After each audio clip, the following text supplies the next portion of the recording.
Beyond Business, Season 2 with your boy Nick Freno. Here to share the stories that are true. From every walk of life, we're diving in deep, unpacking dreams and laughter. It's a journey we'll keep. Guests from near and far with wisdom to unfold. Life paths and journeys, every tale worth gold. So kick back, relax, let's have some fun with laughs and insights. Okay, everybody, welcome to another episode of Beyond Business. Sitting down with me today is Sullivan from Sullivan Contractors. Thank you for joining me today, man. It's a pleasure to have you. And we're going to get to know this guy together. We had the pleasure of getting introduced through a entrepreneurs group that he is a part of, and you guys, if you've paid attention to the group at all, you've met a couple of his associates or buddies or whatever. Buddies. With Taylor and Colby. And, well, you guys haven't met Matt yet, but I did. But, yeah, you guys, so let's start with what I do know is that you are, you just had a birthday. Yep. And you have a contracting company. So dive into let's go. As a contracting company, what do? You guys build houses, you build buildings, you build roads, what do you do? Well, first, thanks for having me on, and look forward to the conversation and getting to know you likewise. So I appreciate it, dude. Appreciate that. But my dad and I have a general contracting company here in town. He started it back in 1993. Okay. We recently actually went through a name change to Sullivan Contractors. So previously it was Interior Specialty Construction. Okay. And what year did that start? Interior Specialty started in 1993. Okay. So my dad started that with a couple other guys in 93, and over the years they grew and expanded what they offered. It started off just as a little interior contracting company. They would do commercial remodels, so they would focus on certain aspects of an interior remodel. I actually moved back in 2010. I was working in Naperville, marketing hearing aids, living downtown Chicago with my oldest brother. I got three brothers, so I was living with him, doing the reverse commute, and that actually got offered to me to buy that territory, that hearing aid. So hearing aids, a whole different market, whole different kind of thing, but they have territories, and you get to sell the hearing aid for that territory, and kind of got put on the table like, hey. It was sales. You were in sales. Yeah. I didn't sell the hearing aid, so I was marketing for multiple different stores. Gotcha. But I was based out of that office, helping out with some front desk stuff, the accounting up there, and just that was a startup store. Sure. So when that guy got put on the table, it started the conversation with my dad as far as, hey, what's your thought on this? Do you have anybody I can talk to? Like, this is a 22 years old, opportunity to buy a business, looking for some older wisdom. Sure. And so he gave me his attorney's number, gave me, a couple other people to talk to. And about a week later, he just called me one night and was like, hey, you want to come back and work with me? And I was like, I thought you would never ask. Oh, is that right? Yeah, well, I always wanted to. Right out of high school, I wanted to go be a carpenter, get into trades.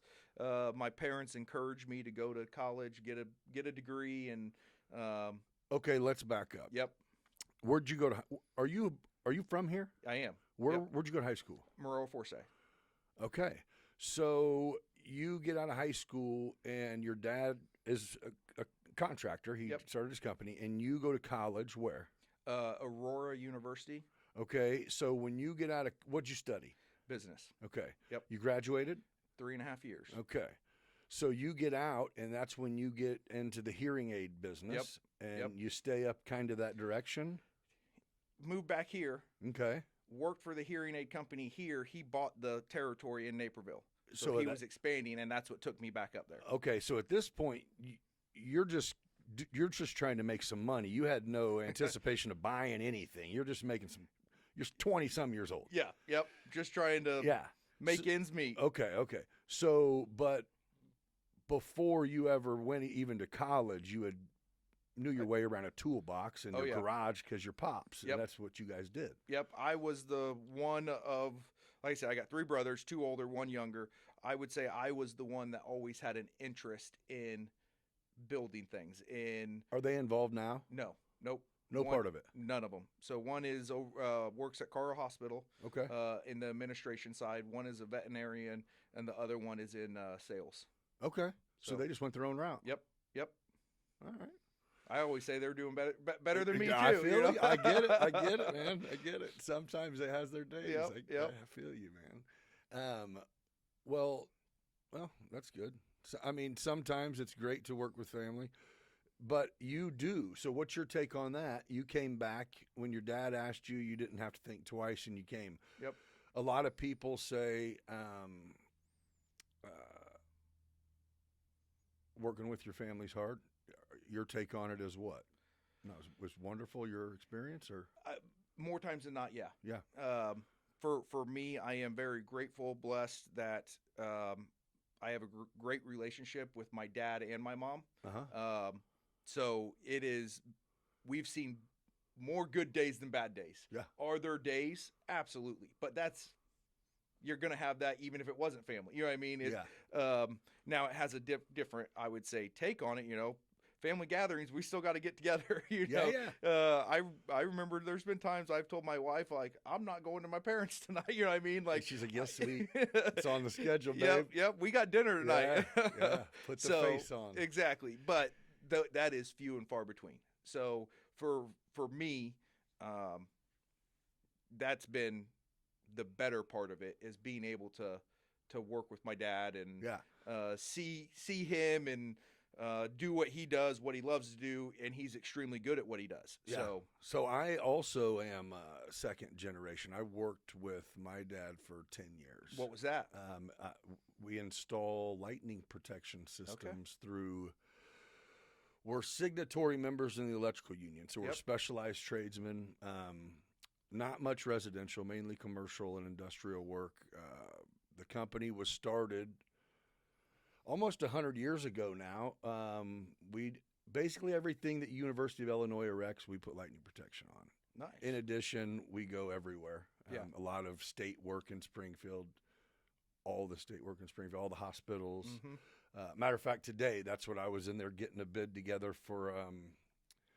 They're about to do a lot of work at St. Mary's, Yep. a lot of roof Oh, yeah. work. And, Yep. and so Bodine was on me for a bid for the lightning protection work there. But yeah, so we do that. And I would say we probably indirectly possibly have worked together then over the years. it's a good chance. So we always sub under the electrical contractor, Yep. which they sub under you. Bodine over the year, All Tech Electric, Bodine. So we are signatory to the Carpenters. Bam. So yeah, same. So I mean, we I are, get it. Yeah. Yeah. Yep. Well, okay. Well, cool. But yeah, so I had the opportunity to where my dad and I were never partners in the business. I went from I worked for him to then I bought the company. But I think our gripe was there was just times where I'm like, dude, I'll go work somewhere else, And then really I was getting the best business education ever, which was experience to where when the day came to where I bought the company, nothing really changed other than I made more money. Yeah. You know what I mean? It was like, there was no, now what? It's like, oh yeah, you've been doing that shit. You know, that's why I've been traveling, fool. Yeah. You know? Like, oh shit, that makes sense. But so I can relate, but I just know a lot of people who, it wouldn't. I hear it a lot, people, how can you do that? And I'm like, I put it on. I think my dad. It's because of my dad. Yeah. He was one that goes, and I'm not even saying I am, but there's certain things that he goes, you're smarter than me at this. You're better than me, and I don't need to be in control. Yep. You know what I mean? If this column makes way more sense when you're in charge of it, then do it. Do it. Duh. That's kind of the way like how it kind of happened. There was, like I said, it was December 2010, moved back, got thrown into the field. I worked in the field for a full almost year, like 10 and a half months. And then he kind of came and he was like, here you go. Here's the office side. Figure it out. You know what I mean? Like, he's always been a field guy.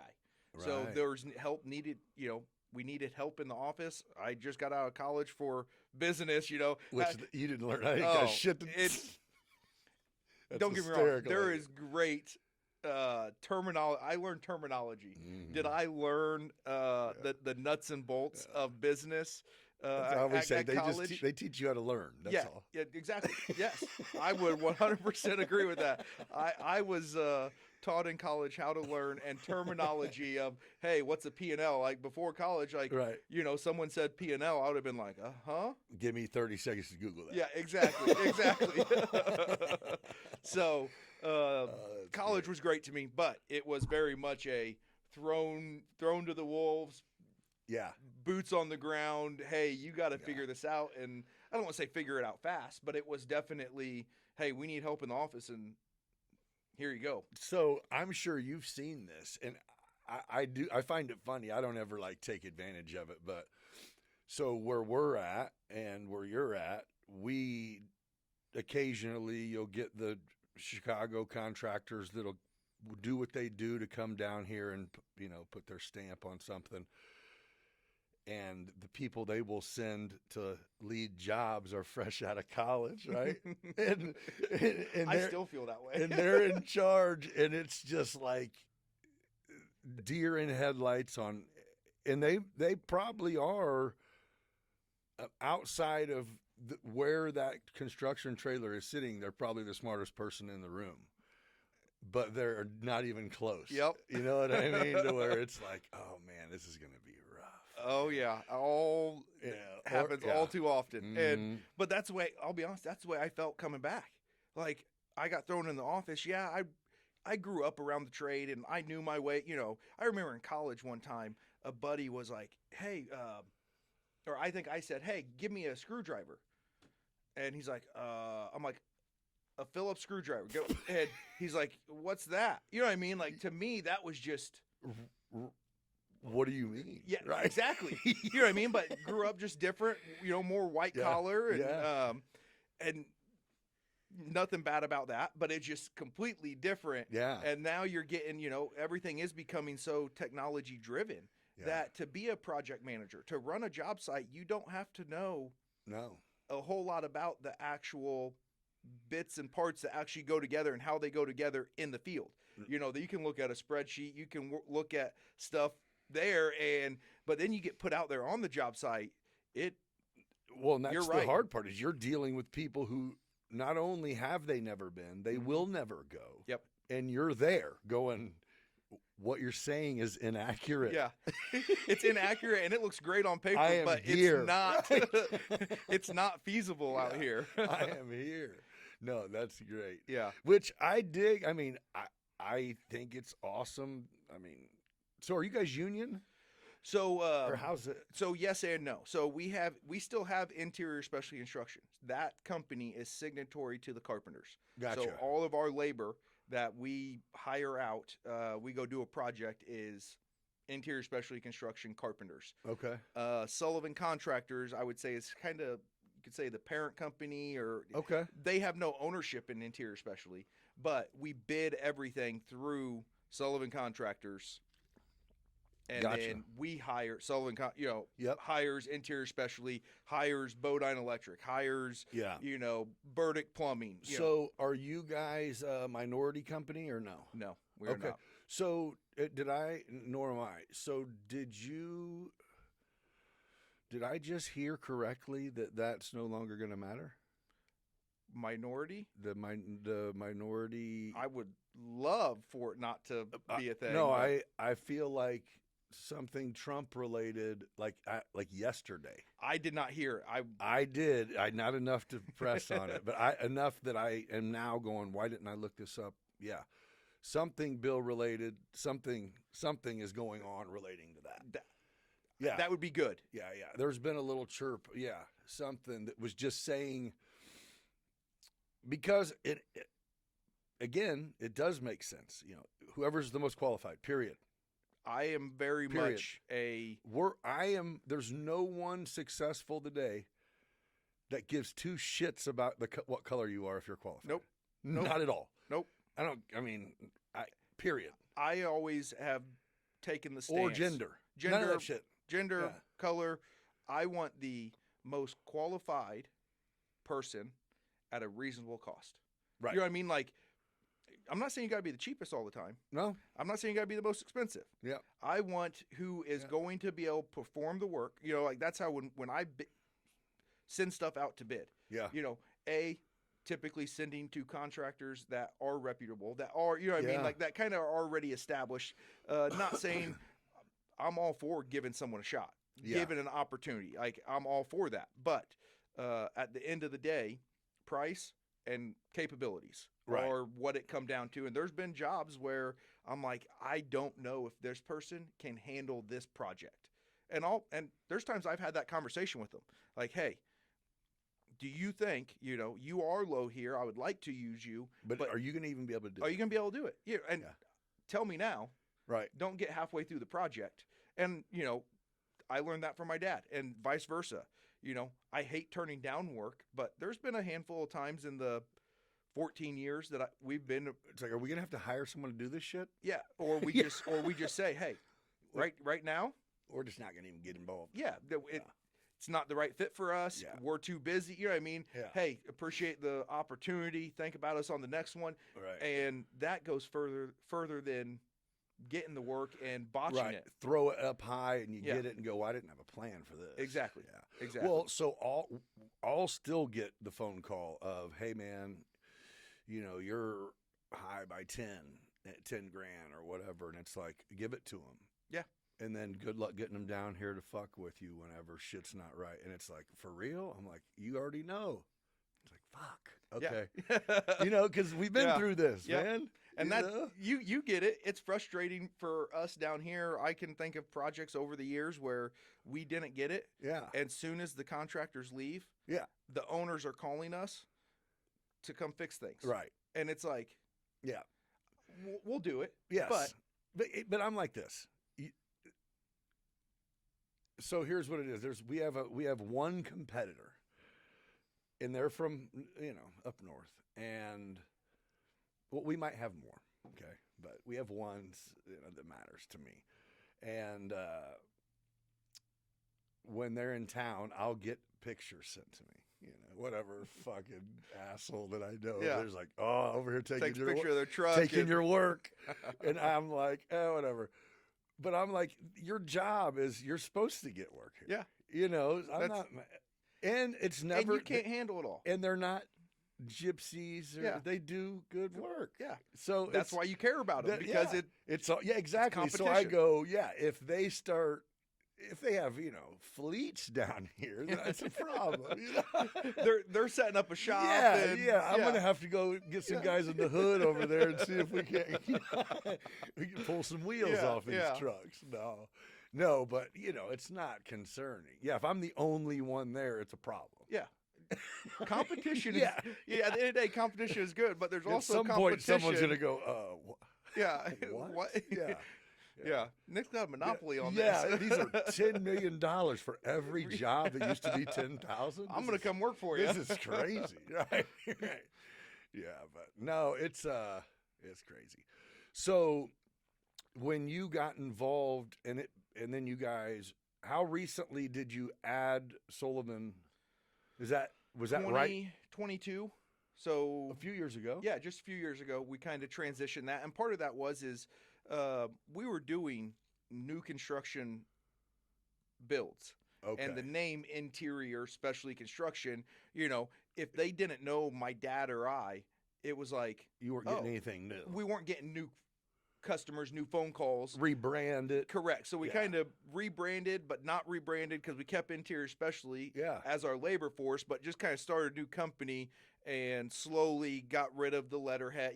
Just transition that to where everybody in our office, everything we send out, all that stuff, all our, when we sponsor a school thing or something. So what do you build? What are you, what's the last couple that we would know?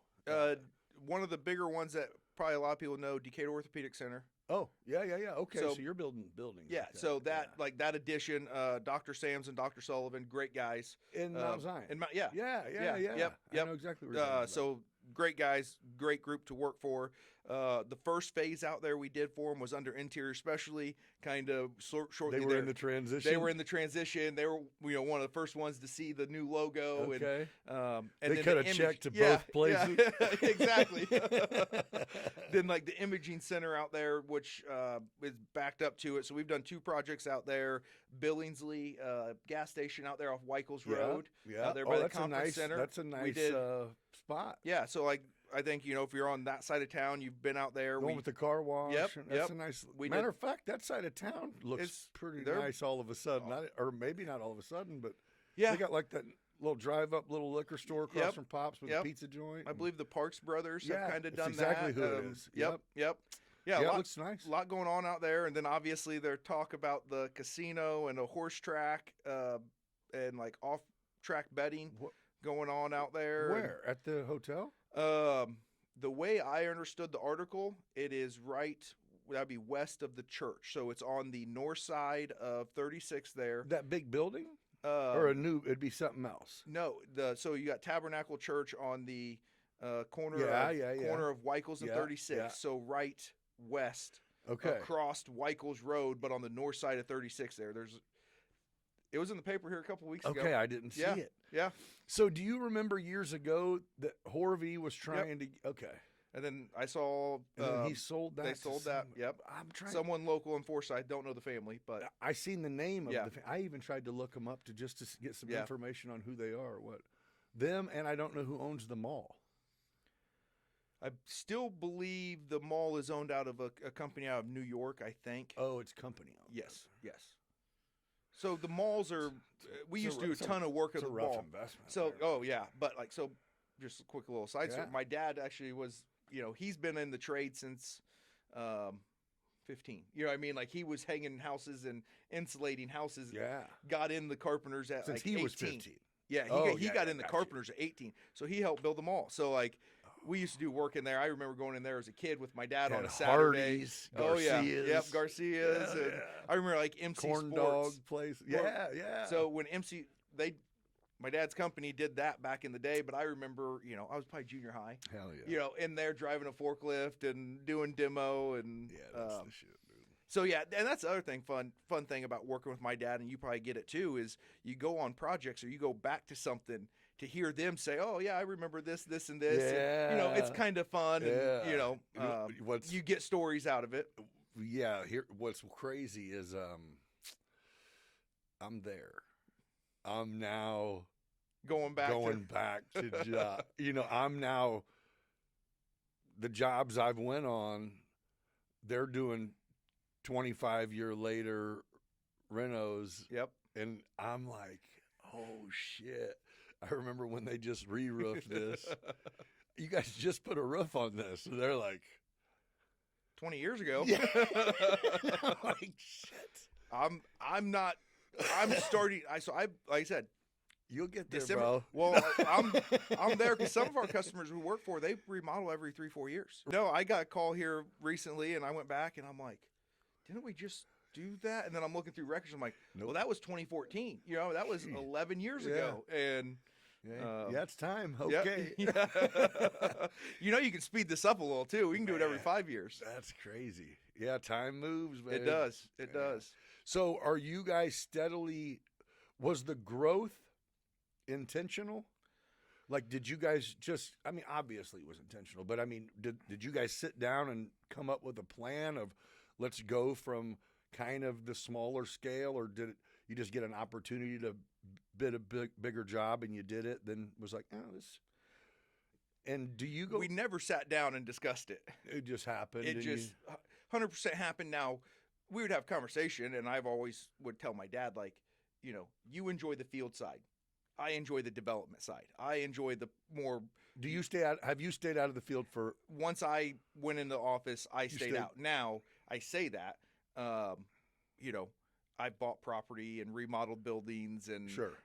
my wife and I have Sullivan Developers. We have a subdivision out in Forsyth that we're developing and building Separately from- Yeah, that and so every now and then I'll go out there inside a house, or I'll do the trim on the house. You're saying for your company, for the company, you're the office guy. Yep, in the office. So Okay. I do not pick up a tool belt and go work with Right. the guys in the field. There's days I want to. So how many do you have, guys? You guys all year round ish? Yeah, all year round. Okay. Yeah. So how many guys you got? We have, I'm going to say, 5 to 6 main steady guys, but And then pick them up as you need them. pick them up and When it's hot. Yep. When it's popping, it's popping. Yep. Yeah. Yeah, So you so- and your wife got something cooking. Huh? Yeah, well, we kind of got Is into she a part of the company at all? No, but I would love for her to come on at some point in time. But Does she work currently, or she mom it up, or what she do? She used to be part owner in a dance studio. Okay. So very much entrepreneurial, business minded. But after we had our second kid, it was just like, hey, I get it. I'm gonna step back, relinquished her half to her partner, and decided to stay at home. And fortunate we're able to do that. Yeah. Yeah. But she's very involved in school and church, and she's busier than I am. For sure. But at some point, I'm like, hey, you ever want to come back to work? You can come work in the office. We got stuff. Yeah, we always got stuff. Yeah. So, but being in construction, I always had a love for real estate. Like, I love buildings, that's what I do. I love building buildings, working on buildings, especially older buildings. I would love, take a building that looks like has no life left and bring it, I think there's something cool about that. Restore or remodel? Both. Okay. So, like, maybe not restore it to the way it 100% was, but restore it and remodel it, Sure. So, have a building in Maroa that we kind of did that too.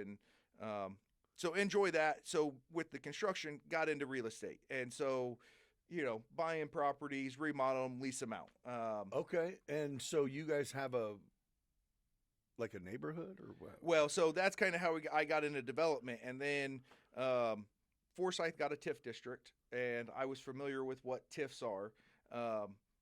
Is it a lengthy process for you to just It's educate me? called tax incentivized funding. Okay. So keep it short and simple.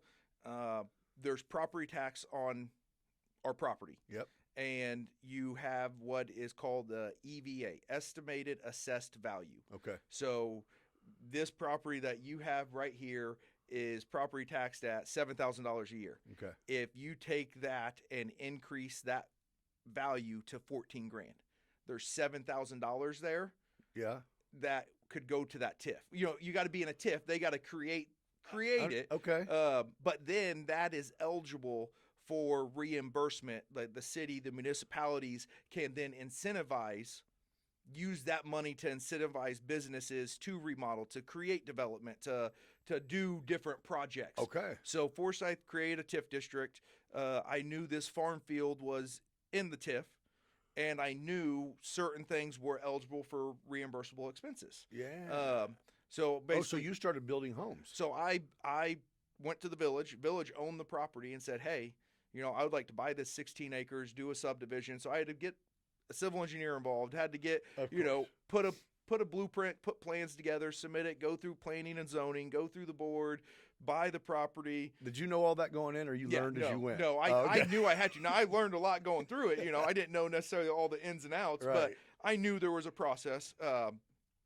So negotiated everything with the village from like May of 2018 and didn't close until December of 2018. That's how long it took just to get through that process. And then once we closed on the ground and we had other meetings, I didn't break ground until May of 2019 on the actual building of the roads and putting the sewer in, the water in, Right. all that stuff. And that was completed October of 2019. So I couldn't build houses until all that was done. And how many houses were you planning on building? So it's a total subdivisions, 34 lots. I broke it up into phases. Part of that was my bank. Kind of. Just, you weren't selling any lots at this time. No, it was. You were building the neighborhood. I was putting roads in, putting the infrastructure into where you could build. Yeah. Homes. So I had to get all that done Right. prior to Doing anything. even selling a lot. I couldn't sell a lot until then. Couldn't get there. Young, dumb, and poor, you know, Right. I couldn't bond it. So like, this is one of the things I learned It's just ground. it's just ground. But if you have the capital, you can go to a bonding company and bond the project, Right. and then you can turn around and sell lots immediately. Right. Because if you default, the bonding company steps in and will finish the project, and then the Yes. people that bought the lot aren't out anything. At 30 years old and Didn't know that. the dollar amount of the So would you have to sit back investment. and make some money? the bank loaned it all to me, Oh, okay. but the bonding company's like, yeah, your net worth isn't high enough for us to bond the project. So they look at it as net Sure. worth, because if you default, they're still coming after Yeah. you. They still want their money. Right. Um, Right. So yeah, we did that. Started building houses. So then I get a portion of that property tax back every year for every house that's up. Oh, okay. So that's where the TIF TIF is. comes Like in. that's where the TIF Yeah. comes in, and that's what makes it feasible. Like I sell my lots, quite frankly, under what they cost. So because that's how it because can I get work out. because I Yeah. get so I can price them competitively. Yeah. Like lots range from $35,000 to $45,000, depending where they're at within the subdivision. Right. Like I have more invested than Right. than what that's going to cover at the end of the day. You know what I Right, mean? Like right. Right. So with that, but the TIF help off, and that's why municipalities, cities, they do that. So you started building your first house when? October of 2019. And how many houses currently are in that subdivision? Oh crap! 1, 2, 3, 4, 5, 6, 7, 8, 9, 10, 11, 12, 13. So do you own any of them, or do you sell them all? Do you lease any of them? Do you Try to sell everything. Okay. And currently I've been able to. Now I Okay. did just have one go under contract, but it was taking a little bit of time. So I had it out there as like an executive style rental, but still a rental, a 4-bed, 2.5 bath, 2,200 square foot, 3-car garage rental is, That's expensive. 3,500. Yeah. Like it's, Yeah. so I knew it But was I'm going to be sure hard to rent. But is it? Oh yeah. Because I would think that there might be a certain market for like people that are coming to work at ADM for 9 months or coming to work at DMH for 9 months. So the hard part there is, even if they're coming for 9 months, forking out Then what? three grand a month in rent Yeah. is like, ooh man. And it's good for Decatur and the surrounding areas, but you can buy something pretty nice. And, And you can just put them up in that Airbnb or well, whatever. I'm saying they could buy it, and their mortgage payment be $2,500, Oh, and yeah, then when yeah, they leave in they 9 sell months, it. they sell it, Yeah, and you're right. so like that's where the market Yeah, here it doesn't can't make sense. It doesn't make sense to rent that unless literally you're here for 2 months, and Yeah. And they're paying for it. yes, Yeah. Yeah. Good call. yeah. So yeah, that's how I always had a love for real estate. Having a construction company brought me in the ability, and I had the know-how to do some of these projects I did on the side. Bought a foreclosure house and do some of those things, rent it, have, handful of commercial rental buildings. Do you live in your subdivision? I do not. It's just yours. We just build there. Do And you have any preferably- family that live there? I do not. Nope. I tried to tell my wife, I'm like, we could sell our house and do pretty well, because we built in 2016. Okay. Our own house. We got 10 acres right north of Forsyth, out in the country. Oh yeah, and- you don't need to live. Yeah, You no. don't need to live by them people. Yeah.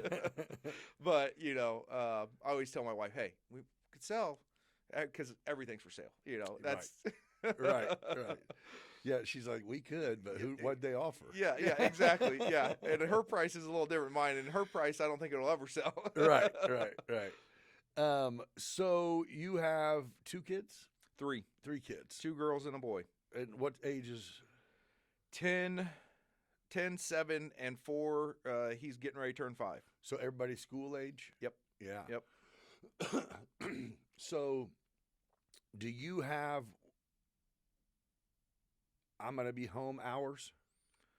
For the most part, I'm leaving the office between 4:30 and 5. Sometimes between 4:30 and 5:30, I'm always out of the office. And is your work that's not I mean, is all of your work taken care of at the office? I mean, related to what you have going on in every direction? Or I try to take care of it all there. There's oh yeah, there's time that laptop's yeah. in my hand at home, Yeah. and I go downstairs in the office in the basement, and You got the zone. and but try not to do that. You know what I mean? Right. You Try gotta to dad it up when you Yeah. have the Yeah. opportunity. Yep. Yeah. And you said you said your wife's involved in church, so you guys go to church. First Christian church here in town. Okay. And I grew up my parents started attending there in early 90s, 93, 94. Yeah. And so kind of grew up in the church, and went off to college, kind of did, went to some churches up there with just friends and everything. But when I came back, that's kind of where I landed again. And she actually grew up Greek Orthodox. Oh, really? So coming from, the Greek Orthodox church to First Christian was a This is little bit of a something shock. different. Yeah, a little different for her, and Yeah. vice versa when I went there once. It's but no, we settled on as a family attending there and enjoy that, and Right. everything they have going on too is great. So when you were young, you went to Maroa. Yep. Did you play any sports? Played football, and I saw your clip. You had Jostis on. Oh, Coach. I did. Yep, I yep. did. Yeah. So So Jostis, I went to Macon. He graduated like when I would have graduated into high school. He graduated from high school. So Mhm. he was he wasn't like a high school legend. yeah, He was just Jostis. yeah. And Heidi was still. Matter of fact, his wife. Yeah. She was the senior, and she was a hottie when I was a freshman. Yeah, she was. Yeah. Oh yeah, Heidi's awesome still. yeah. Yep. But yeah, Joseph's a good dude. Built a hell of a program. So you played ball for him. Yep. So Uh, his first year, I think, was my older brother's senior year. Okay. So- that was a rough one, huh? 1-8, I'm pretty sure. Yeah, And I then they heard went about it. 4-5, and then 1-8, which was my other brother's. So I was fortunate enough. My junior year was the first year we made the deep run into the playoffs. Okay. So that's when. So did you play with the Hockaday? yeah, Luke's a year younger than me. Okay. So yeah, yep, I knew. Yep, I just know the family. He was a famous name yep. for. Yeah, a year younger. And then I went on. I actually played football at Aurora University. Oh. So that's kind of what took me up there. All my brothers went to U of I. So we're a big U of I family. My Okay. grandparents had season tickets there. So big U of I family, but I was never one for test taking and or school. Right. So I struggled. I had a great GPA, but test taking, so the ACT Didn't was work. not a strong suit for me. Is that a thing anymore? I don't believe it is. I don't think it. I thought they They did. took it away and maybe then brought it back and I then think- maybe took it away I'm again. pretty sure it's Yeah. not a thing now. How do you feel about it? ACT? Yeah, I mean, I know you particularly weren't good at it, but how do you feel? I don't think it's neat. Like it's. Yeah, I yeah, feel, you can look at GPA. It pretty much can tell. I think GPA, and then more so for me, what I think people should look at, and what I would look at, like when I interview people or dealing with other contractors or other businesses, is how's their problem solving. Yeah. Like it's more when Yeah. an issue does arise, can we get it resolved? How quickly can we get it resolved? Yeah, More of, and especially with these things. yeah, no shit. If you can be resourceful, everyone has the ability to be resourceful. Yes. Yeah. So yeah. it's more how But you're using your, and I was very How are you much using that your way. resources? And Yeah, I was very exactly. much that way. I used my resources in Yeah. high school, even in college, and my resources were friends. Yeah, but I mean, I think that's it though. My son and I had that conversation. It's like, is there a difference between picking up that book and finding the answer, or reading this paragraph here to find the answer? No. No. I mean, you're still taking it in. It isn't like you're asking a specific question and getting just that answer. You know what I mean? You're Yep. still taking in what you're getting. It's, Yep.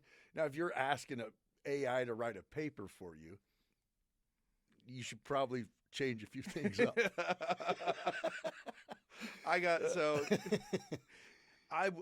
English, reading are not my strong suits. Okay. Like math, numbers, like that's the world I. So you can read in other languages? No. Yeah. My teachers also always get annoyed with my name being Reed. I would always, Like, huh? hey, Reed, and I'm like, why are you guys saying my name twice? Here. Yeah, exactly. But no, there was one time in school I had a paper and I wrote this, 7-page paper, and I was having a friend proofread it, and she was like, great ideas, great concept, but What the hell are you talking about? highlighted it all and deleted it. I was like, Go again. did you just do that? Like, you have no idea how long that took me to type, And she's like, no, just sit down, regurgitate it. I'll type it for you. Yeah, she's like, it looked like you just said, Yeah. I read that. Yeah. It read like you said it. Yeah, exactly. Exactly. So, but I ended up, I think, if I remember, I could be wrong, but I think I got a better grade than she did. Yeah. Dude, you know what's crazy is I will, and this is a straight confession. I will, there's some email chains that I get on, there's some email chains that I get on that I'm addressing people that I don't really know, and I don't need to sound stupid, Oh, yeah. So I will tell an app what I am trying to say and have them polish it. And, Yep. and I'm like, yeah, it's exactly what I meant. See, I gave up on that because I've done that. And then when they do meet me, it's like, who's writing the email? Look, so mine is this. I send it, they reply, I get the reply in the truck, and I reply back, over with. Like, you got the one, man. That was it. Yeah, you got the one polished. Now you one get up. a talk to text. Yeah. And at the bottom it says for my phone. Yeah. And the talk to text Yeah. never. Oh, shit, dude. Yeah. Everybody that actually knows me is by now it's like, just bear with me. Mhm. If you have to, I don't know what you were talking about. Well, read it again, man, or just forget it. Yeah. I had someone the other day. I sent a text, and it was my father-in-law. Yeah. My in-laws were watching the kids, and I had to go pick them up. But I met a few guys at B-Dubs after work, and we're waiting on our wings. It was taking forever, so I just sent him a quick little text. Didn't really pay my. And I typed BWW. Well, that changed it to who knows what, and he's like. I get there, and I'm like, man, I apologize. He's like, yeah, I saw your text, and I just didn't know what was going on. I'm like, sorry. Yeah. BBW, man. Yeah. That's great. But yeah, Jostis, he came in. He was fun just because that dude's passionate, man. yeah, oh yeah. You know what I mean? Yep. I think that's what's cool too. Is it's like it's not fake. No, Like, and he's a great coach. Yeah, Like, he legitimately. He loves his job. and I think that comes through, to the players. And I think that's anything you do. If you're passionate about it, it comes through to your employees. It comes through to, if you're an employee, to the employer. You know what I mean? If you're passionate about something, it definitely comes through. And then, especially in his scenario, it bleeds over to the kids. And then you can see what that creates. And And just the similarities of how he, like, his mindset, it's so similar to like a strong business mindset. You know what I mean? Or a competitor. Who the hell was I talking to that said they only hire people? Enterprise, I know, does that because my Who are ex-athletes? Yeah, and I know Enterprise because my younger brother, so one of my older brothers actually was going to walk on at the football team at U of I, ended up being a cheerleader there. Okay. And he was like around with D. Brown Yeah. and Darren Williams. And he went to the Final Four game, the championship. Hell yeah. He was a part of all that, which was awesome. Augustine, yep. So he was, extremely athletic, can do the flips, still do all that stuff. Then my younger brother actually walked on at the U of I and was on the team for 4 years. And when he got out, he worked at Enterprise, and that's how I know Enterprise. That's their thing. That's kind of one of their main things is you have to have a athlete. Set competitive drive, dude. Well, competitive drive, but the work ethic, the doing what's right when no one's watching, like you have to. Yes. Yeah. You have to do it to get the end result all Yep. the time. Yeah, Yep. yeah. It's good. And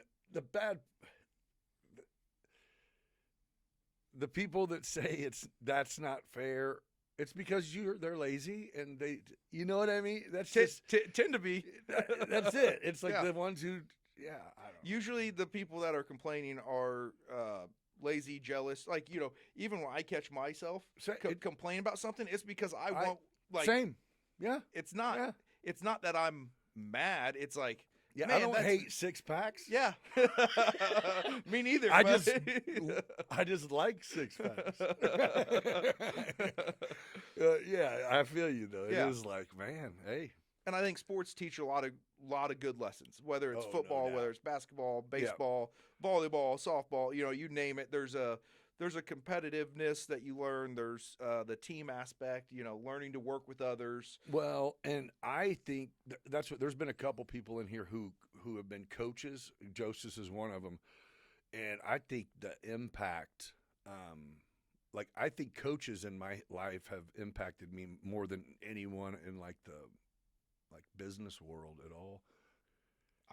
Whether that was good or maybe little league, whether it was good or bad, Yep. likewise. Yep. But yeah, there's probably a couple volunteer dads. by I don't junior remember. high, from junior high on, I Yeah, can say pretty much, to go, hey man, yeah. And most of them still, if I see, it's like, Coach, exactly what up, same. babe? Yeah. Yep. Yeah, good and bad. And honestly, now I can look back and say, at the time, like, I learned more from that coach than I realized I did. Yeah. And I may have been a little shit at the No time. doubt. You know what I mean? Yeah. And didn't like him at Yeah. the time. But now I'm sitting here going, man, Yeah. like, we need more coaches like that Yeah. in today's world. And I always, 10 years ago, I used to always, when I would have my round of running into them, I would always have that conversation. Yeah. Be like, dude, you're the bomb. And it would usually be them going, dude, I haven't coached in years. I was a teacher. Yeah. You know what I mean? And it was like, that. So what, bro? Yeah. You were a coach then. Yep. You know what I mean? Yep. He's like, yeah, my new wife is going, why does he call you coach? Like, Didn't know him as a yeah, coach. yeah. Good coach stories. I like it. Mhm. I coached for a while. My son has just got in high school, so he plays travel baseball, and we started a program here. I coached Forsyth Fire for some years with Jason Blunk. You know that name? Know the name, don't know him. And then started Midwest Rampage. And then, it gets to where,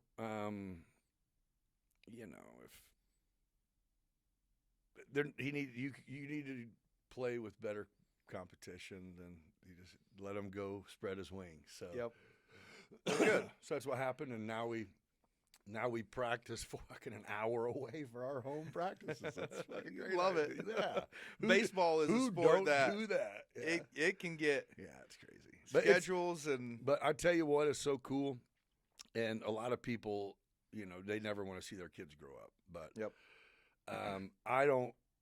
My son, his mom, and I haven't been together since he was 2, so we've been every other weekend. He plays travel ball and club soccer, so usually sports have always let us spend the weekends together. But now that he is like high school age, dude, we vibe. Like that's my dude. So now that I'm not coaching, and his mom's like, I mean, dude, we're every weekend for like 10 weeks. It's over the summer. Yeah, it is. And I mean, I'm not fucking poor, and it is too expensive. Oh, I travel baseball and travel hockey. Yes. Those are the two that can. Since when did they even become a comparison? It used to be just travel hockey, and now correct. it's like you have 2 $500 bats? Yep. Oh, I How about get a it. $75 bat? You either can fucking hit or you can't hit. How about a $25 bat? Yeah. Hit it. Yeah, if you're Yeah. jacking it Yeah. with this, I'll spend another $50. Yeah, exactly. Happy Easter. Yeah. Yeah, but either way, I can't. I mean, I can talk shit, but I'm still the one filling the bag up with new shit. Now you're 15. This is what you get because there's new fucking classification. But Every anyway, year. so we're going to these complexes to where, other than going to a professional stadium, there's nothing impressive. Yeah. I mean, minor league parks, college stadium, that's where we play. Yep. Day in and day out. These I I mean, Travel concession sports. stands. I mean, we're getting, there's barbecue trailers. It's insane, dude. It is. I mean, have you been down to the Ozarks? Oh, To that it's national, or I forget. no. All we went that direction is Chesterfield, Missouri has like Okay. Yeah. 18 field complex. So there's one in Camdenton, Missouri, which is right outside Lake. It's Lake of the Ozarks. And a lot of the I teams know where play you're talking about. Stay at the lake, and then they got like a, I don't know if it's 4 or 8, but they host big tournaments. And Hell yeah. but like I've seen, that facility, and the reason I know that is we go down to the Ozarks a fair amount, and see, and I'm like, holy cow! Like, That's what where was that when I was playing? so that's what this year we got our schedule, and it is Wisconsin Dells for a 6-day tournament. Last year it was like Indianapolis, which let's keep in mind this is like a Tuesday through Monday. I don't know how families afford it. Like I really don't. I'm saying I'm going. Yeah, if I wasn't in the position I was in, I don't know. Like his mom was like, I can't. There's not a fucking chance I can take a week vacation to go to Indiana. Yeah, well, that's like honestly, like growing up. Hey, one game a day. Yeah, one game a day, and you're there for that game's 3 hours. Now then what do? You got to.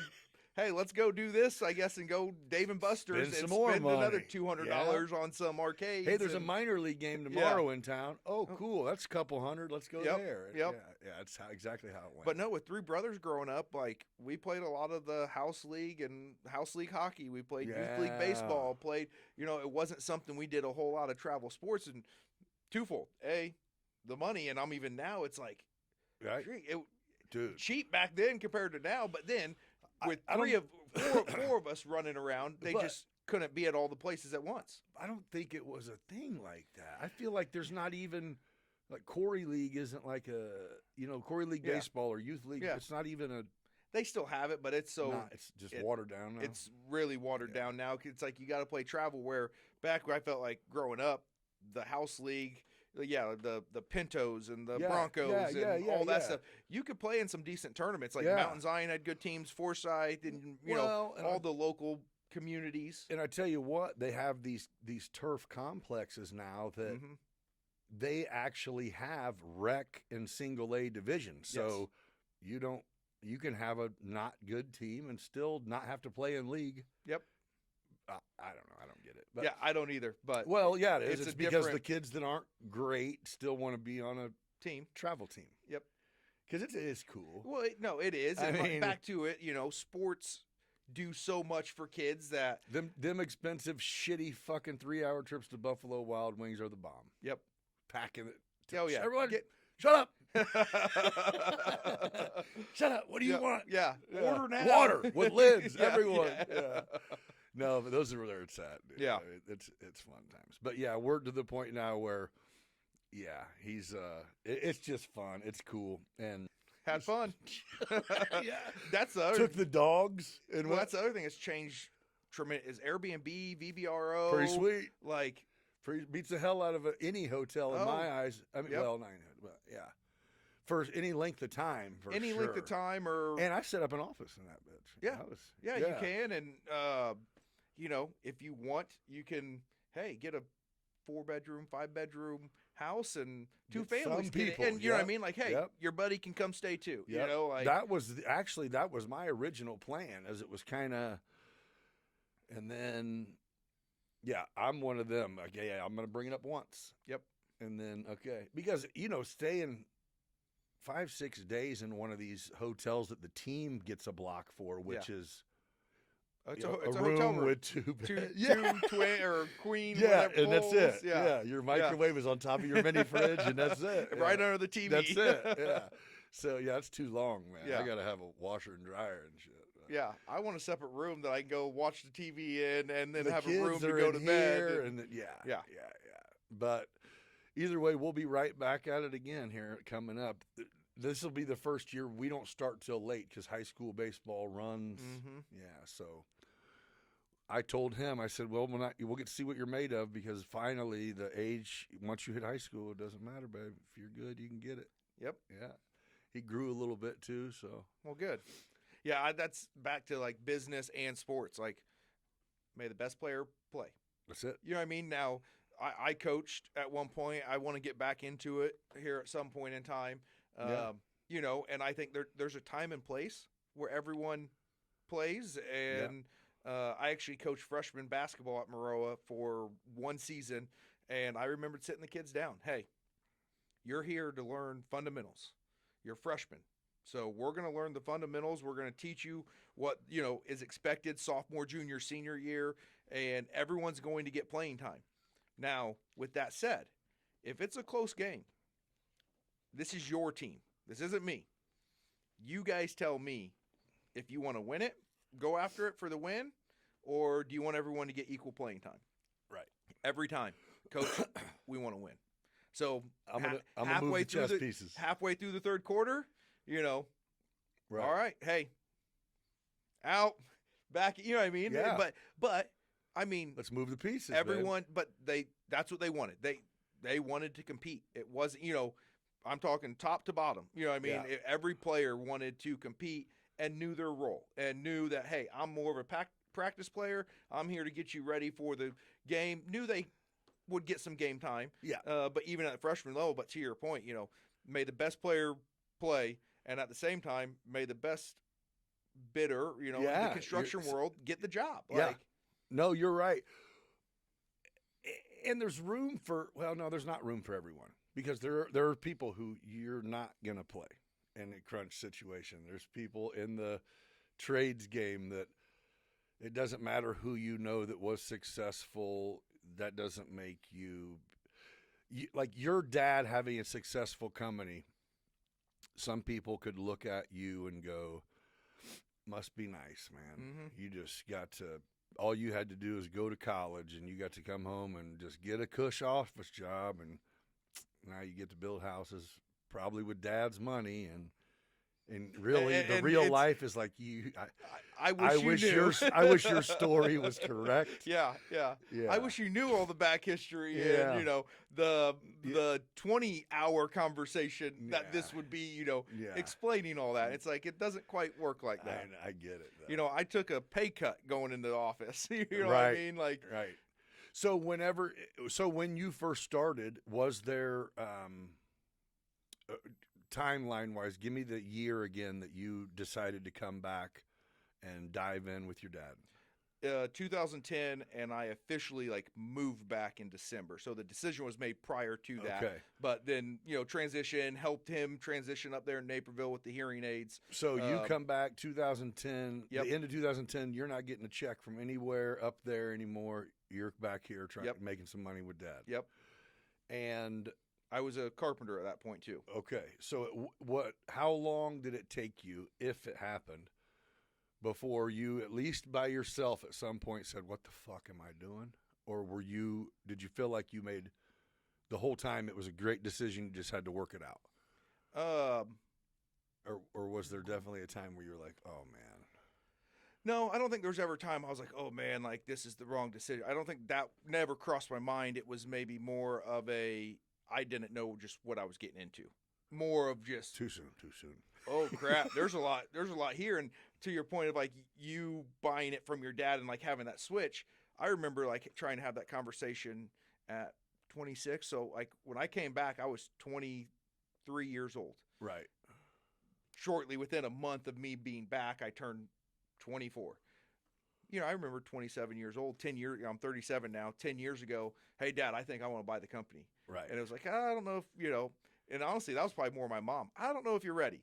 Right. And I'm sitting there going, I'm ready. Like, Right. I can do this. Right. Now right. looking back, I'm kind of like, I don't know if I'm ready now. Right. You know?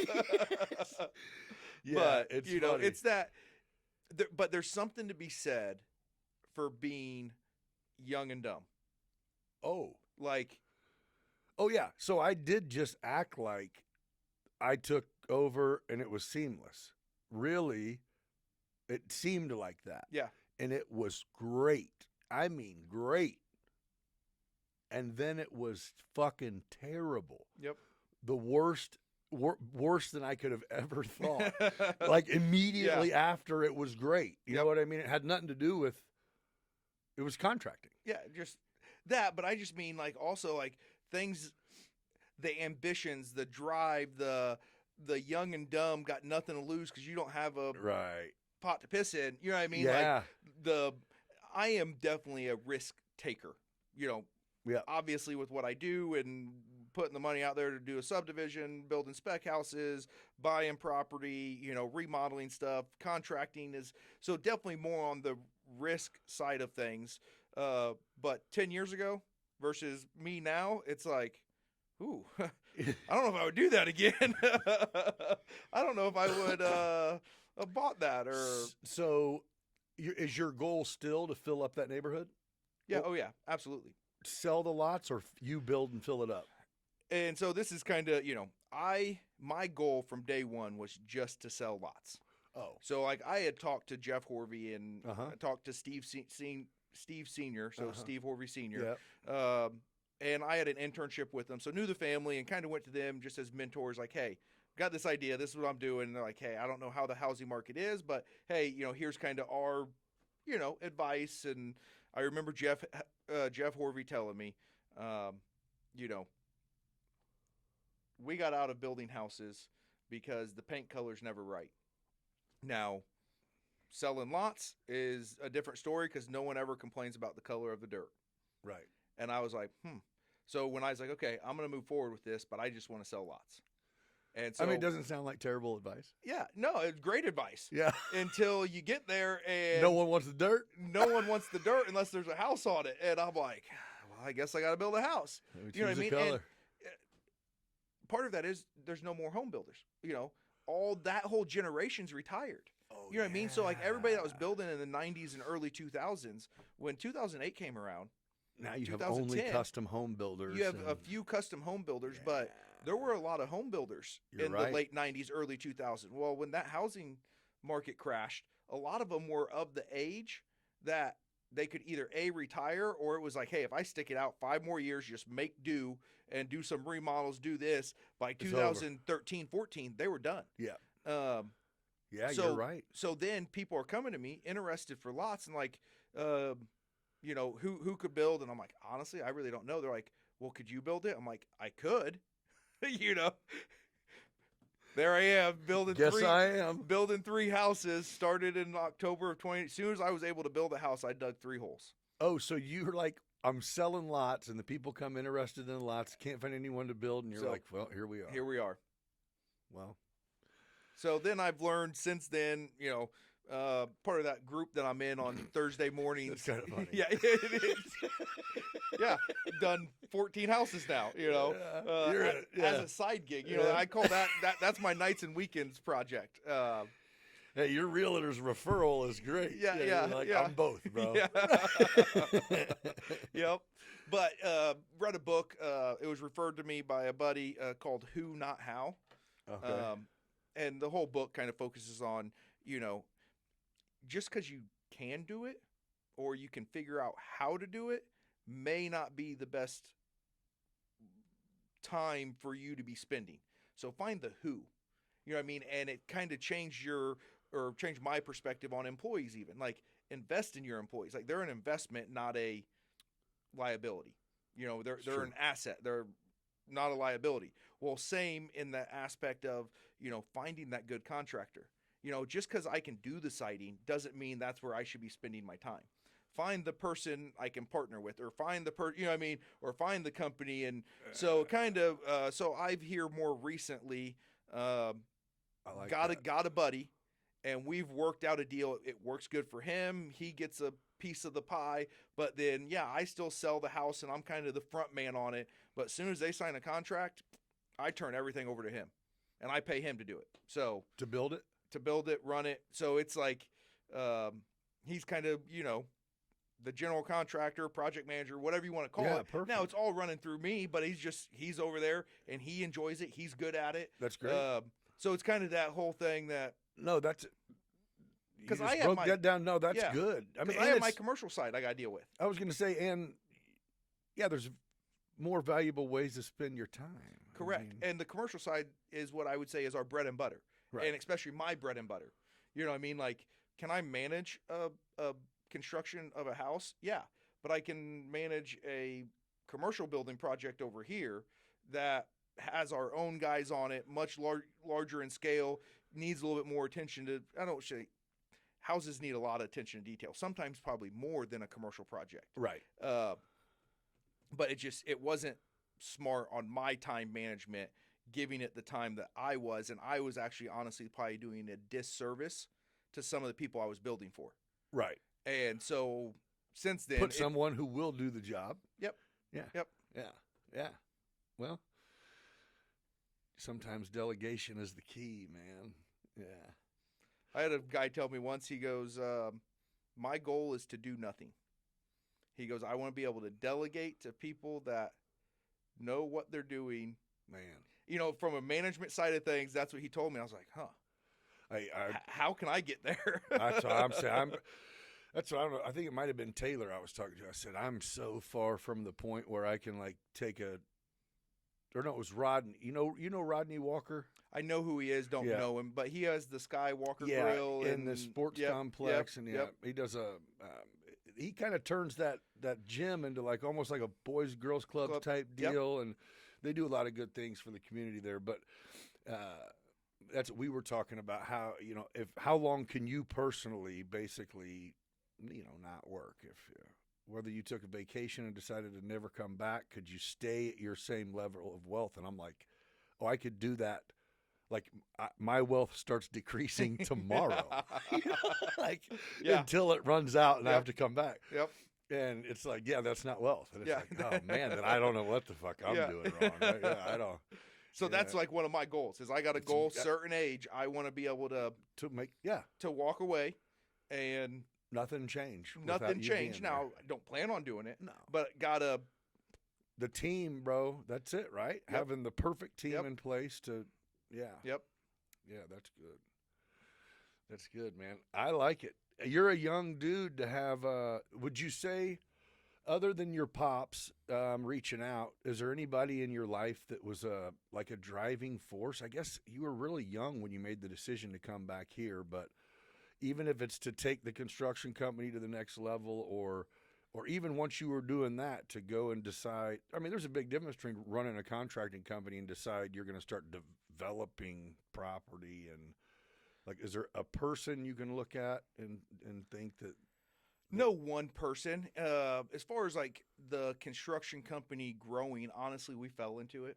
It was Acorn Pharmaceutical when they were still around. Yeah, we fell into. We did all their work previously. Basically, we didn't build the huge addition, but there were remodel after remodel after remodel inside, like the filling line. Yeah. So we're talking dealing with the FDA and all that stuff. We did do the 30,000 square foot warehouse out there off Weichels Road, but there was a project there, and we did a lot of the work there. So we were invited to bid against two other contractors on a project. Well, we were awarded the first project. Well, it turned out really well, and it turned into 6 more right after it, and they were all large projects. Kind of, I would say, pushed us, elevated us, right? But it was a great atmosphere. I mean, they were great to work with. They were great to, it was a great partnership. And then that kind of opened my eyes to the more of the general contracting, big work. And that was 2014. So that was a couple years in.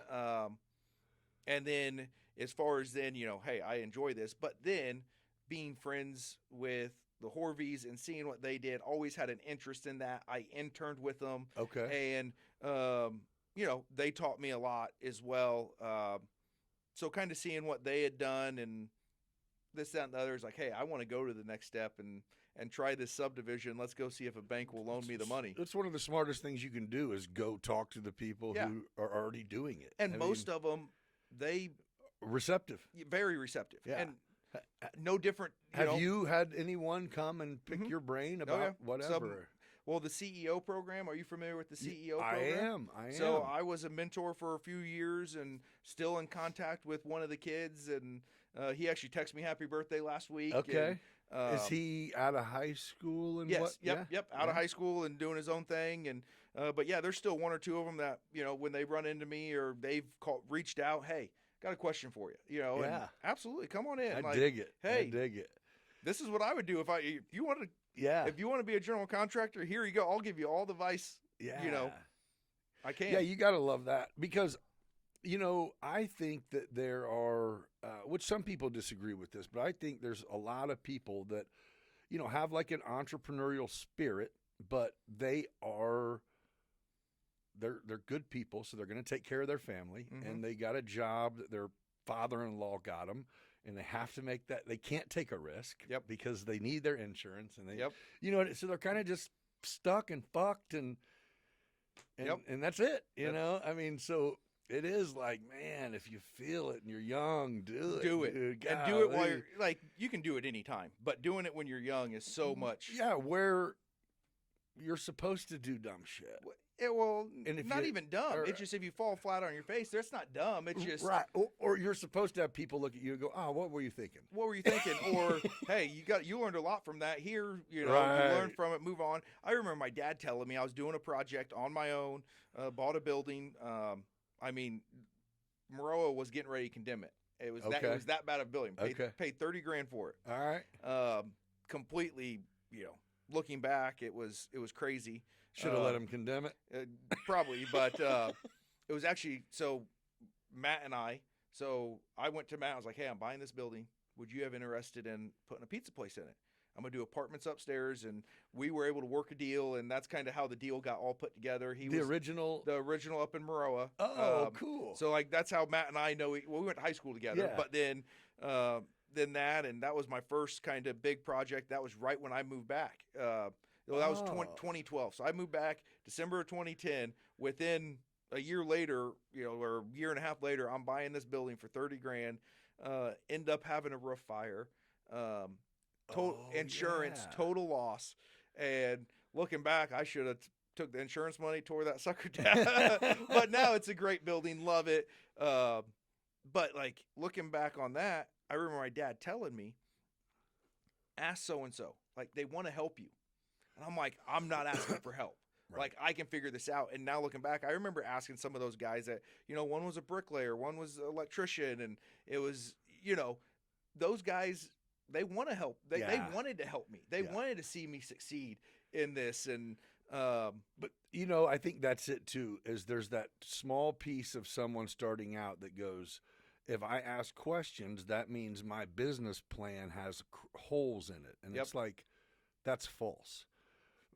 Because the reality is there's no such thing as a business plan that doesn't have holes in it. Correct. I mean, that's what I think that's the benefit of. Matter of fact, everything I've ever done with anything, I would have had a whole different outlook if I would have sat down with probably a couple people that had nothing to do with what I was doing and just said, "Here's what I got in mind. Pick it apart, and I'm going to probably ruin your point of view on most of the shit." But the stuff that I can't is going to fucking keep me up tonight and might change my mind. Yeah. You know? Well, I think that's where what I've learned, you know, we got to humble ourselves. Yeah. You know, it's our pride gets in the way where we're, you know, nope, this is right. I came up with this plan. No, you're right. Know, it's, no, I need to sit here and humbly take the advice and really chew on it. And you're right.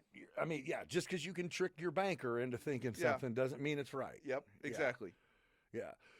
So that's one of the areas I would say, you know, from 23, 24 when I bought that building to 37, it's like that's one of the real big things I've learned, you know. Soak it in, ask. Ask, and there's no such thing as a dumb question. I know we hear that as kids and everything, but, man, is that so true? Right. Yeah, and the same is, when someone has a question, it's like, dude, someone's asking it for a reason. I would rather you ask than not ask. Yeah. And I know that's like my dad and I talk about that all the time on projects. Yeah. I just wish they would have freaking asked. Like, why didn't you ask? Now we got to tear this apart and redo it, or it just. I'm like that. I'm like this guy. Please ask, but just once. Yeah. If we already covered this. Yeah. I don't feel like I'm probably a little bit that way, and I feel like at times I need to be like, it's okay to ask 2 or 3 times, but because you know they don't hear it the first time. I'm like, but dude. Or sometimes I catch myself and I'm like, I know I told you that. They're like, no, you didn't. I'm like, okay, well, did I just say that in my head? Right. I thought I said it out loud. Right. let me waste another 5 minutes reminding you how you should have Yeah. listened. No, Yeah. we'll just skip that part of the day. And then I think about it, and I was like, yeah, I don't think I ever did tell them that. Maybe not. Do you look that far ahead currently to go subdivision name again? Prairie Winds. Okay, Prairie Winds is full. You no longer have any ties to it other than you bought the dirt and sold the dirt with the houses Hopefully on I'm it. still collecting TIF money. Yeah. But other than that, Yep. And your kids are grown and now, or what's your next move? Do you have a next move in mind to generate income or to give back to the community or to maybe it does both? Yeah, definitely. I'm definitely what you would consider a dreamer. Okay. So always and I like it. thinking, and I usually think bigger than I would say a lot of people. You know what I mean? Like, Yeah. hey, I want to do this, and is it ever attainable or feasible? I don't know, but that's what I would like to do. So very much that aspect. So I have a 40-year goal, 50-year goal of like where I would like to be, from a business standpoint, from a income standpoint, and income producing, owning property, rental property that could sustain, my lifestyle. And, so yeah, I have those goals. And then, one of my big goals, and this came from a mentor and their family, create a family foundation and, have an investment. And it's been around now maybe for 10 or 12 years. Okay. And what they put in there has not gone down, but they've given away, I don't even want to say because I really don't know, but they give away basically the interest every year. But sometimes that's been a good chunk of money. Right. And it's like, how cool is that? That is Like just being able to, even bless if, some. Yeah. even if it's $500,000, you know what I mean? And It's a ton. you make 8% on that, that's not, it's not 500 grand going out one year, but 30, 40 grand every year that's after year impactful. to, organizations within the community. And I would love to do something like that and be able to, and there's something, and I would still love to do this out in the subdivision. So up in Peoria, they do a St. Jude house. Okay. And I don't know all the ins and outs of it, but what I do know is either the contractors donate their time, the suppliers donate the materials, and what's not donated is paid for, and then they show the house off. They sell tickets, and I don't remember what the ticket sales are, $100, $1,000 ticket. I think it's $100 for a ticket. They sell maybe like 5,000 tickets, and then this person gets a house. Oh. And then all the proceeds are donated to St. Jude. So like I would love to be able to do something like that for the community. And not necessarily you can't donate to St. Jude, but could we get a group It's of just people? community interaction. Yeah, just community interaction, but could we get a thing together where, I could, I've dreamed it. Hey, could I get the materials donated? Could I get Right. the contractors to come out and wire the house, labor for free if so-and-so electrical supply house Right. donates everything, and then we sell 5,000 tickets, and then there's 500 grand that's going to New Life Pregnancy, to United Way, to Catholic Charities, I mean, something like that. Like Sometimes it just takes an orchestrator, man. so I've dreamed that, and it's something I would love to see happen at some point. But I think like that would be really cool, and I've seen them do that. A home builder in Peoria does that. So yeah, That's cool. definitely a dreamer in that aspect. Yeah, that's neat too, and that's like exciting. Yeah. You know what I mean? That makes it. So that's kind of one of those things. I think next step, when I get to that next step, maybe income wise and financially stable, and what I mean, like still in that growth mode, still in you're. There's days you get it. There's days you're like, having stuff doesn't matter. No. Having stuff makes you broker a lot of times. Exactly. So it's you see the receivables, payables. You're like, I don't know how this is going to work out. In the end, it always does. Yeah. But But when you can call this wealth if you would like to. Exactly.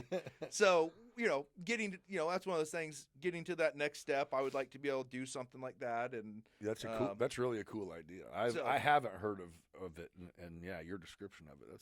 So I think it'd be cool. I think the community would get behind it. I know what do I mean, too. like I had someone go, I don't know if you could sell 5,000 tickets for I $100. do, and I'm I think you could get, if you have the right people ask. Like my mom is one of them people who, I don't know how, but she goes into like Kroger and gets them to donate 500 turkeys. You know what I mean? Yeah. She's one of them.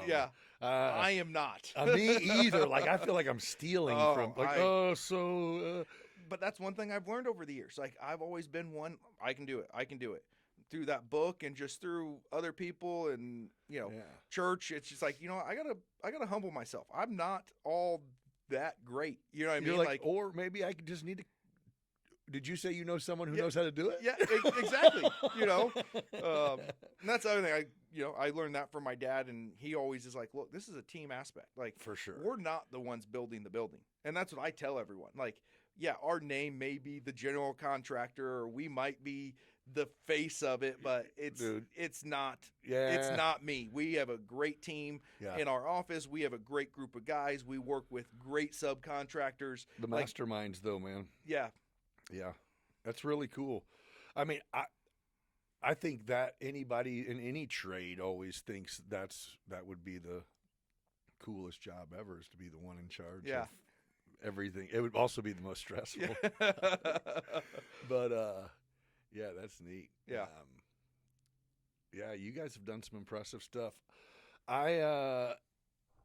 Well, I'm happy. I think it's been cool to chat with you, and you guys got some stuff growing and going. So do you advertise, or for commercial construction, it isn't like somebody's going to see an ad and go, hey, let me call him? No, not necessarily. Like Dodge I don't even do that. Nothing? Just kind of word of mouth, being in the community. If someone's building in the area, you're on the list. We're on. Hopefully. Yeah. Someone breaks ground and you don't know about it. You're like, oh, we'd piss off somebody. Yeah, exactly. Are you guys busy coming up this year? Extremely. Like it's been. Yeah, it's good. It is good. We're extremely fortunate right now. Well, good for you, man. Last year was one of those years. It was like, oof. It was. You were due then. It was tighter, and the year before was a great year. Yeah. Like that's like all the PPP stuff and the employee retention money and all that. We had some of our best years through some of the projects we had, like 2020 through 2023 were some great years. And it was like into 23, into 24 is kind of like, ooh, we don't, and it turned out to be a okay year. Right. But just staying true to who we are, and it looks like the forecast is looking to be a good year. There's a lot of talk going on. Sure. Now some of that, I say that now things could change tomorrow. Yeah. And people can pull the plug on projects, but right now it seems to be everybody's gearing up. Yep. That's good. And if you guys are working, then that means you're making something around. Building and remodel, it makes community look good, man. It does. I mean, that's beautiful. Buildings are beautiful. Yeah. Absolutely. So one thing I want to touch on before we get out of here is your buddies that I've had in here. You guys are in this masterminds group. Yep. What is your takeaway on, I guess the benefit of having a group of, it's not a peer group. It's just a, whatever you call it, I guess. I call it a business group. Yeah. Like a business call. I mean, guys that are kind of like-minded, but Yep. What is your takeaway or benefit or So, why do you take the time out of your schedule to do it? Bright and early in the morning before anyone else is up. Yeah, why do you do that? Yeah. I see a ton of value in it, in the aspect of it's a group of guys that if I have something going on, I can call, I can reach out to, hey, can you what's your opinion on this? What's your take on this? That are in the same mindset. Also, if you have an employee problem, if you have, hey, this situation's going on, how would you handle it? You know what I mean? Just it's a sounding board in that aspect, but then also we're all a lot alike. We're driven. We set goals. Someone, it's a group, keep us accountable. Like, hey, how's your 2025 goals going? Hey, how are you doing on this? Or, our most recent call, we were talking about, okay, hey, in 2025, what are some of your hurdles you're going to try to, get over, or what are some things you struggle with that you're going to. Oh, so you guys make yourself create these lists. Oh, yeah. And then be accountable for them. Yeah. Yeah. And so then it's like, we talked about, how do you create a company culture that's like this? And, and then it's just a roundtable discussion. Yeah. And, hey, I've done this. It's worked really well. Or I've done this. And, hey, don't do this. This was a complete failure. So it's that type of conversation. It's not like there's one person in there, teaching or leading. It's very much a, hey, what do you want open the topics discussion. Open discussions. If someone has a deal they're working on, hey, I got this. Can you guys, what do you think? There's been times hey, I'm buying this. What interest rate are you guys getting? Because they're wanting to charge me this. You know what I mean? Right. Even that type of conversations. Yeah. It's okay. So it's and where else can you have those conversations unless it was on an online forum? But to be able to do it, I'm assuming you probably do it virtually. Yeah, we do it. Yep. Teams meeting. Yeah. Well, that's cool. Video on to make sure you're actually present. Yeah. Right. Hey. Right. Exactly. Hey, where'd Nick go? Yeah, what the hell? Yeah. So actually, Taylor and I have been in a conversation, and we are going to. It sounds like this is going to go. He kind of reached out and said, "Hey, man," because I have got quite a bit of feedback, and I think so has he, off of me bringing up your guys' group. Which I've kind of made a point of saying this isn't like hey, contact anyone to join this group. This is your guys' group. You know what I mean? Like that hasn't been put out there. And that's something we like. So November of last year, we kind of revamped and we created bylaws. We have we have an NDA. So no, and I like it. It's good. It's legit. It's not just a group of buddies that are like, hey, let's just shoot the shit and talk a little business. Sure. It's. Well, so Taylor said, hey, so what do you think about, first he goes, so what do you, can you do this podcast thing mobily? And I'm like, oh yeah, I got to set up to do anything anywhere. And nice. I say, and virtually we can do anything. And I go, but what do you think? And he goes, how many people? And I was like, 4. And he goes, so what do you think about, do a live podcast? And he goes, I'll get a couple of my guys involved. And same deal. We'll sit around, but we'll allow people on Facebook to throw ideas out that they might have, and we can just chat. And he goes, and just kick around. He goes, maybe just once a month, twice a month. And I was like, I like it. And that could be cool. And so we ended the conversation, and in true Taylor fashion, I got an outline for that shit. Like 3 hours. Here you go. Here's what I'm talking about. And I was like, oh, fucking perfect. Let's do this. He had an outline before he even called you. No doubt. He goes, so I've been actually, you're right. Because it was one of those, last week, he goes, hey, I got something I want to pitch you. And then it was a few days went by, and I said, dude, my bad. I got my ass kicked he's like, yep, welcome to my world. And then I called him, and he's like, yeah, here's what I got in mind. Here you go. Yeah. I was just thinking about something. Check your inbox. Yeah, exactly.